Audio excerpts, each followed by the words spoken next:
نینا ایک 9 سالہ لڑکی تھی۔ وہ بہت ذہین تھی، ہر وقت کچھ نہ کچھ نیا سیکھنے اور جاننے کی کوشش کرتی رہتی تھی۔ اس کی آنکھوں میں تجسس کی چمک تھی۔ نینا چمکیلا گلابی فراک پہنتی تھی، سر پر نیلا سا بینڈ ہوتا اور ہاتھ میں ایک چھوٹی سی لکڑی کی چھڑی جو اسے جادوئی لگتی تھی، چاہے وہ بھی صرف ایک کھلونا ہی تھی۔ نینا اپنی نانی کے پرانے گھر میں رہنے آئی تھی۔ نانی کا گھر ایک پرانی پر اسرار حویلی جیسا تھا، جس کے ہر کمرے میں کہانی چھپی ہوئی تھی۔ نینا کو سب سے زیادہ کشش نانی کے اسٹور روم سے تھی۔ وہاں پرانے کھلونے، کتابیں، صندوق اور عجیب و غریب چیزیں رکھی تھی۔ ایک دن نینا نے طے کیا کہ وہ اسٹور روم صاف کرے گی، اور وہ اپنے ننھے قدموں سے کمرے میں داخل ہوئی۔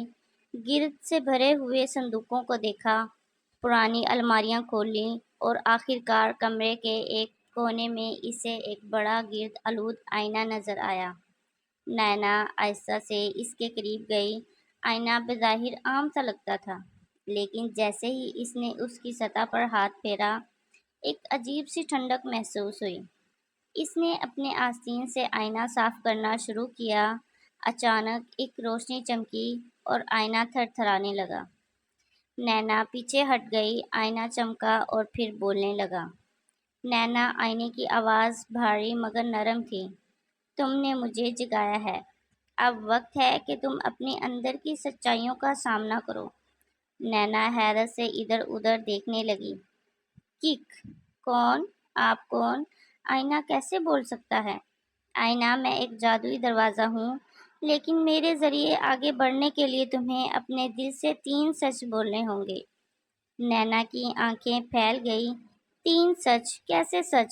وہ سچ جو تم اپنے دل میں چھپاتی ہو، جنہیں تم کسی کو نہیں بتاتی۔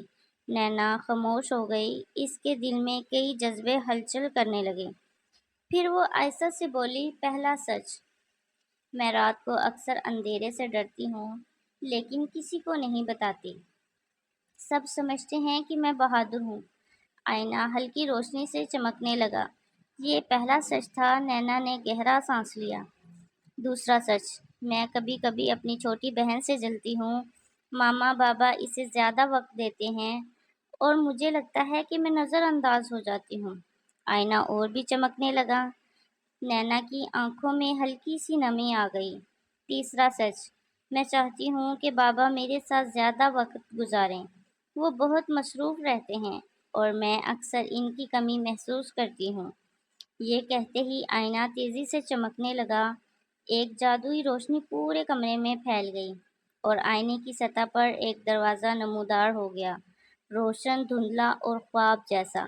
نینا پیچھے ہٹی، لیکن اس کے چہرے پر ڈر نہیں تھا۔